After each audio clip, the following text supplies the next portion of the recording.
Diz assim o Salmo: A ti que habita nos céus, eleva os meus olhos, como os olhos dos servos estão fitos nas mãos dos seus senhores, e os olhos da serva na mão de sua senhora. Assim os nossos olhos estão fitos no Senhor, nosso Deus, até que se compadeça de nós. Tem misericórdia de nós, Senhor, tem misericórdia, pois estamos sobremodo fartos de desprezo, a nossa alma está saturada do escárnio dos que estão à sua vontade e do desprezo dos soberbos. Louvado seja o nome do Senhor. Irmãos, eu iniciarei essa pregação com 5 perguntas. Responda apenas para si mesmo, em silêncio, tá bom? Não precisa levantar e responder, não. Você já se sentiu oprimido por alguém? Já viveu sob ameaça? Passou por momentos de tanta tensão que chegou a um esgotamento físico e espiritual? Já zombaram de ti por causa da sua fé em Cristo? E qual foi a sua reação em meio à opressão? Salmos são músicas a serem acompanhados por instrumentos de cordas. São poesias hebraicas que evidenciam os sentimentos de Deus para com o salmista e os sentimentos também desses homens para com Deus. Há uma troca e é uma poesia, um cântico inspirado pelo Senhor. E esse livro aqui, ele foi organizado em 5 livros, semelhante aos 5 livros de Moisés, o Pentateuco, lá no início da Bíblia. Dos 150 salmos, o Salmo 123 está no 5º e último livro, dentro do Saltério. E ele é o 4º livro de uma coleção chamada Salmos de Romagem. Pastor, o que são os Salmos de Romagem? Os Salmos de Romagem eram salmos que eram entoados, cantados, quando os peregrinos iam visitar a Terra Santa, Jerusalém. Eles iam caminhando e eles iam cantando, adorando a Deus, rumo ao templo, ao encontro com o Senhor na cidade santa. E esse salmo aqui, 123, ele é um hino escrito por um autor desconhecido, na época em que os judeus foram libertos do cativeiro babilônico e voltaram para casa após 70 anos de exílio e escravidão. Quando o povo volta a Jerusalém, este homem, vendo ou até mesmo vivendo aquela situação, escreve esse salmo, e depois os peregrinos utilizam ele nas romarias. Este hino foi escrito então aos israelitas que estavam passando por escárnio, zombaria e desprezo na sua própria terra. Quando eles voltaram do cativeiro, eles estavam passando por isso. Quando o povo regressou da Babilônia, haviam povos em Israel. Haviam os samaritanos, que é uma mistura dos judeus com outros povos, com os babilônicos, com os povos daquela região, né? Existiam também os moabitas, os amonitas, e quando o povo voltou para a terra, eles oprimiram o povo de Israel, eles zombaram, eles queriam fazer mal àquele povo, eles queriam aniquilar, expulsá-los novamente, fazer todo o mal para aquele povo. Esse salmista, então, vendo aquilo, escreveu com o propósito de fortalecer a fé daquele povo, que a seu tempo o Deus de Israel viria com o seu socorro misericordioso sobre eles. Eles suplicavam a Deus para livrá-los da tormenta, e mais tarde esse salmo passou a ser cantado também pelos peregrinos. O salmista rogou a Deus aqui por misericórdia diante da opressão dos seus inimigos. Logo, em meio a todo tipo de opressão, observe, a igreja de Cristo deve rogar ao seu Senhor, confiante no socorro divino. Diante disso, meditaremos no seguinte tema: o clamor em meio à opressão. Irmãos, como devemos então clamar em meio à opressão? Em primeiro lugar, devemos clamar confiantes de que Deus a seu tempo agirá. Olha aí para a sua Bíblia, versos de número 1 a 2. Versos 1 e 2, está escrito assim: A ti que habitas nos céus, eleva os olhos, como os olhos dos servos estão fitos nas mãos dos seus senhores, e os olhos da serva na mão de sua senhora, assim os nossos olhos estão fitos no Senhor nosso Deus, até que se compadeça de nós. O verso primeiro começa com o salmista afirmando uma verdade maravilhosa: Deus habita sobre todos nós, acima de todos nós. E ele ora por meio do movimento externo, eleva os olhos. Ele estava aqui motivado por grande confiança interna, que fez com que ele elevasse os olhos a Deus. Ele diz aqui que o seu Deus é aquele que habita nos céus. Embora Deus seja onipresente, Ele está em todos os lugares ao mesmo tempo, Ele nesse momento também está entronizado num trono de glória, num local chamado terceiro céu, como disse o apóstolo Paulo, 2 Coríntios 12, 2. O trono de Deus, irmãos, demonstra a sua soberania, o seu controle e domínio sobre todas as coisas, como um capitão que segura o leme de um navio e dá ordens aos seus marinheiros. Segundo João Calvino, o salmista está ressaltando o fato de que, quando ocorre muita oposição, precisamos lembrar que o poder de Deus perdura no céu com infinita perfeição. Nos tempos de perseguição e de opressão na nossa vida, devemos ter essa fé: Deus tem todo o domínio em suas mãos. Com essa certeza no coração, o homem roga olhando para o céu. Já aconteceram isso com vocês? Existem momentos de tamanha tribulação que nós não conseguimos nem abrir a boca para orar, apenas como esse homem olhar para o céu. E ele faz isso como os antigos escravos olhavam para as mãos dos senhores. Eles olhavam para as mãos dos seus senhores com algumas certezas.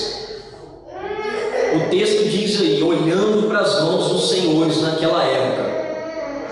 Os escravos olhavam para as mãos dos seus senhores porque eles sabiam que eles eram guiados pelos seus senhores. Eles também eram supridos por eles. Eles eram sustentados em tudo pelos seus senhores. Eles eram também protegidos mediante toda a injustiça. Escravo naquela época, irmãos, eles não tinham direito a nada. Mas quando alguém ia oprimir e fazer mal àqueles escravos, os senhores os protegiam. Eles eram também corrigidos quando erravam, recebiam punição e eram recompensados.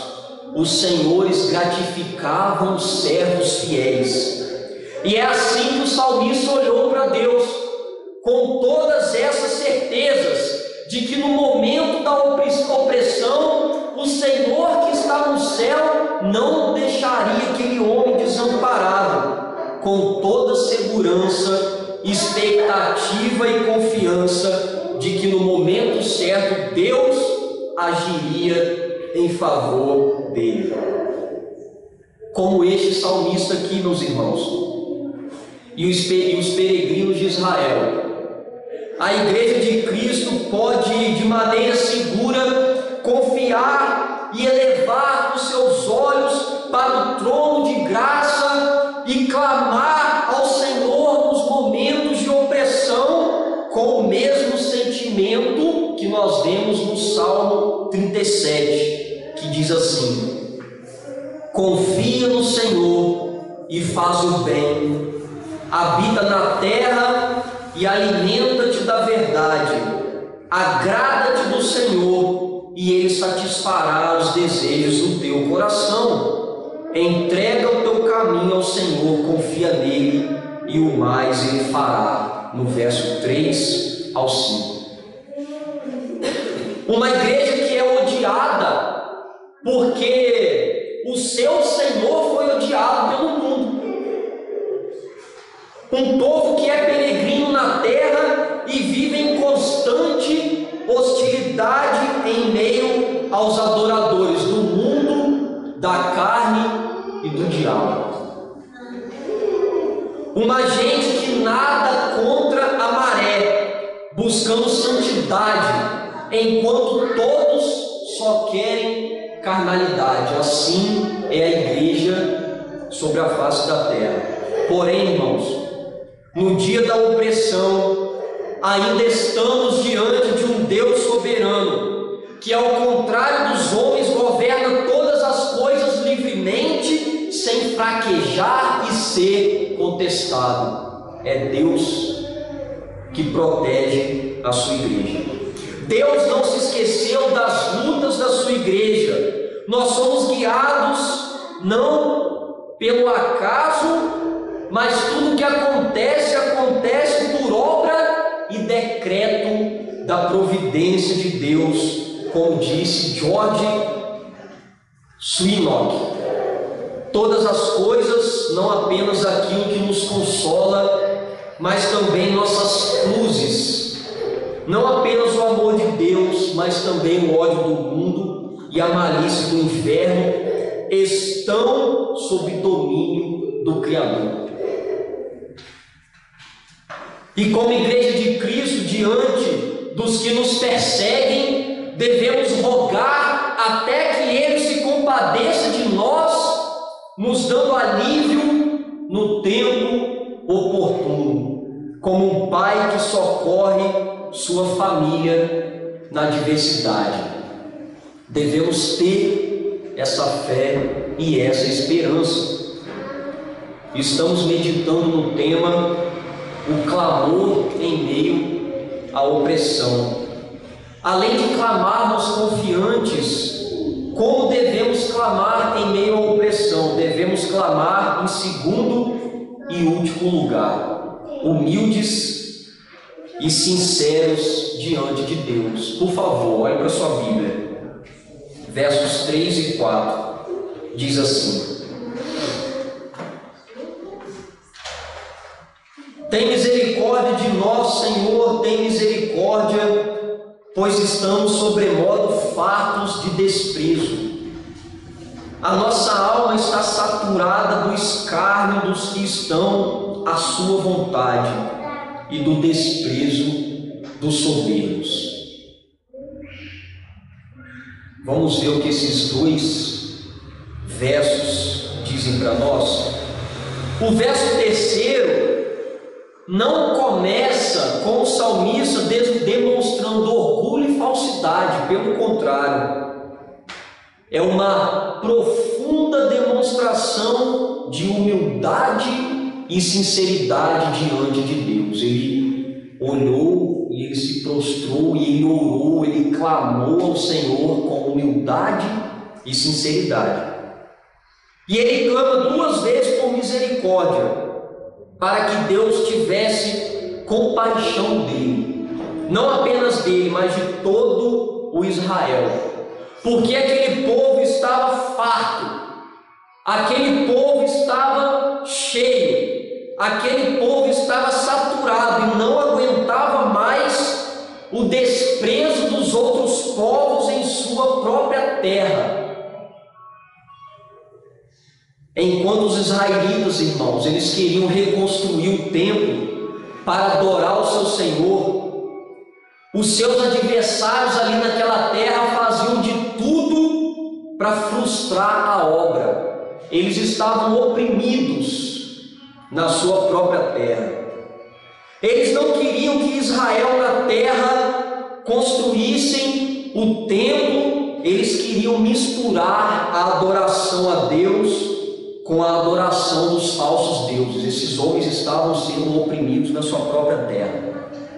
E ele continua em nome do povo no verso 4 dizendo: não aguento mais o escárnio, a zombaria e o menosprezo.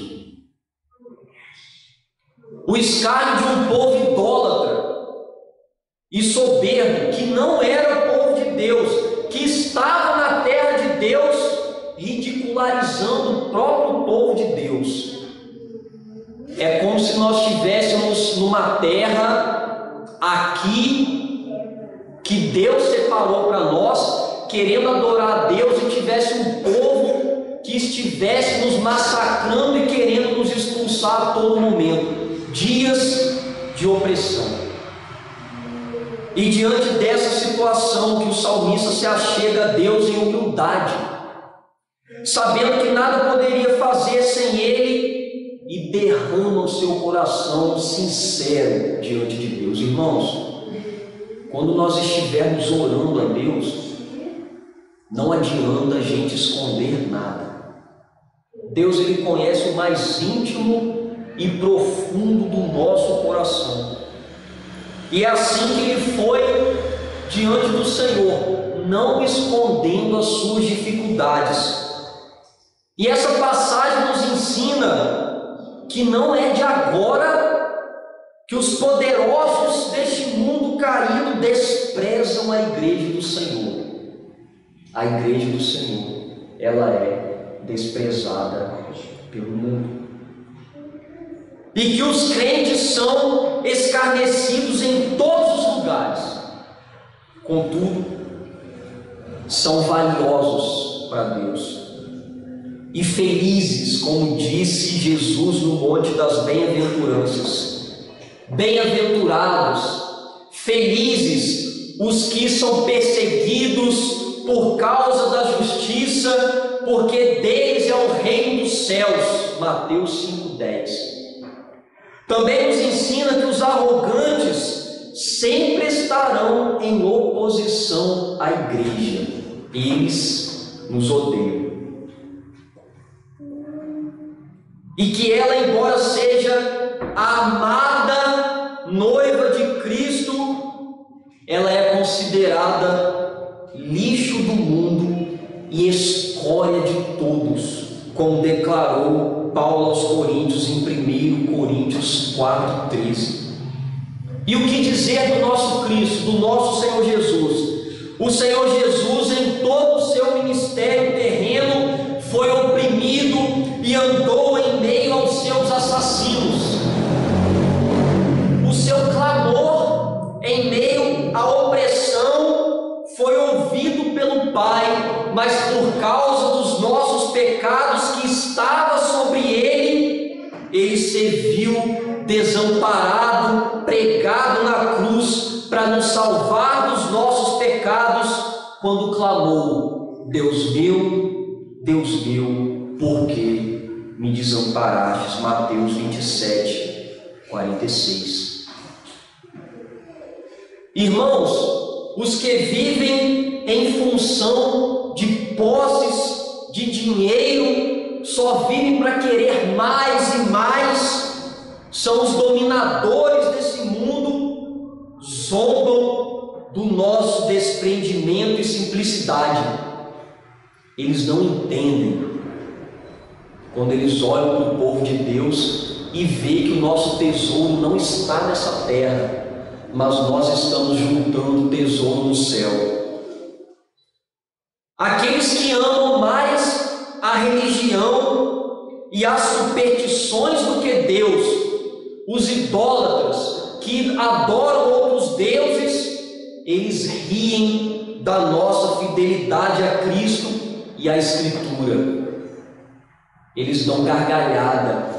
Um povo que ainda é fiel ao único Deus e a sua revelação, que é a Escritura, eles não entendem, dão gargalhadas.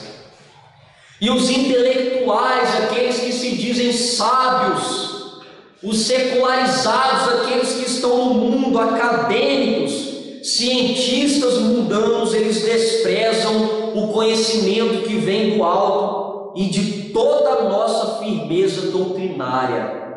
Eles estão cegos, não conseguem enxergar a sabedoria que Deus deu ao seu povo por meio da iluminação do Espírito Santo ao ler a palavra de Deus. Estamos convivendo com lobos vorazes no mundo e também dentro das igrejas tem muita gente assim. Gente que quer nos oprimir, nos maldizer, nos humilhar e que nos desprezam. Vocês já se sentiram assim no mundo? Desprezados, humilhados? Até dentro da igreja tem gente assim. E é nesses momentos que nós devemos sofrer calados diante deles, mas rogar ao Deus que está nos céus em humildade e sinceridade, porque Ele a seu tempo nos livrará de toda opressão e injustiça.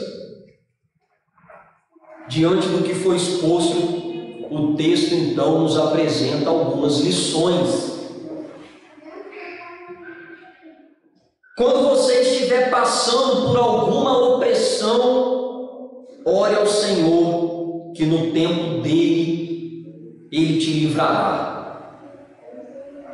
Às vezes nós temos pressa. Deus, eu não aguento mais. Eu estou sendo oprimido. Eu estou sendo achincalhado. Eu estou sendo zombado por causa da fé, por causa de Cristo, por causa da minha vida santa, do bom testemunho. Ele não agirá no seu tempo, Ele agirá no tempo dele. Existem outros também que estão falhando lá fora, dando um péssimo testemunho e acham que está sendo oprimido. Certifique-se de que você está obediente e que realmente você pode clamar a Deus por esse livramento. E ore com humildade e sinceridade no coração, sem soberba e sem querer esconder nada de Deus. Diga tudo a Ele. Ele é seu Pai, Ele te entende, Ele olha no seu coração e Ele saberá o que fazer por você nesses momentos de opressão.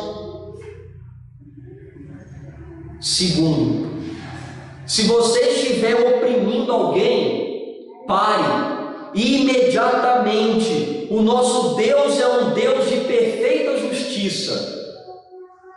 Talvez você não esteja sendo oprimido, mas você esteja oprimindo alguém com palavras, com gestos, até mesmo a forma que você olha para a pessoa. Irmãos, Deus fará justiça e você será alvo do castigo se for um ímpio, e da correção, se você for um filho de Deus.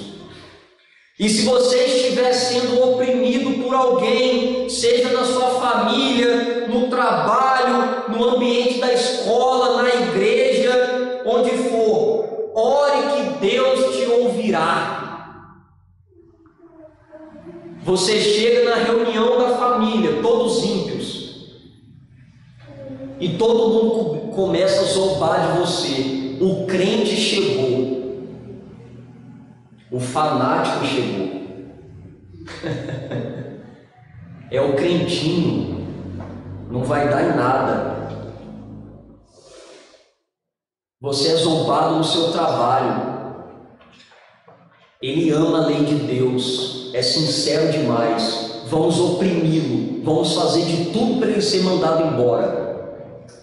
Ele não vai suportar a opressão. Na escola você é perseguido pelos seus professores, pelos alunos, pelos colegas da sala que vivem no pecado, só querem saber de briga, prostituição, desobediência, algazarra e excluem você. Ore, Deus te ajudará no dia da opressão. Em todas as áreas da sociedade nós podemos passar por isso, mas Deus te ouvirá, meu irmão, creia nisso. Terceiro, faça isso de modo obediente e grato por este meio de graça concedido por Deus para te abençoar. Faça isso por meio da oração, pela ferramenta da oração, que o Deus que está no céu te ouvirá, meu irmão, em qualquer ambiente que você estiver. E em quarto lugar, você pode orar somente a quem pode realmente te escutar. Às vezes nós recorremos a pessoas, e algumas pessoas até outros deuses, falsos deuses, seja lá o que for, e isso é em vão, irmãos. Se Deus não estiver em primeiro lugar na nossa vida para nos socorrer, não adianta nós pedirmos a ajuda de ninguém, porque a ajuda ela vem do Senhor. Ore com palavras, ore com gestos, pensamentos, que o Senhor, Ele é o maior decifrador de corações, sentimentos e emoções que existe. E Ele ouvirá a tua oração. Ore com essa certeza, e Ele a seu tempo te socorrerá. Independentemente de quais foram as respostas finais para as 5 perguntas que eu fiz no início do sermão, nós agora sabemos que por meio de nós sabemos por meio da palavra de Deus que elas são basicamente 2 respostas. Clame confiantes de que Deus a seu tempo agirá, e clame com humildade e sinceridade diante de Deus. Nesta noite, o Salmo 123 nos afirmou e nos confortou que o Senhor é quem nos socorre no tempo devido. Amém? Fique de pé, eu quero orar por você nesse momento.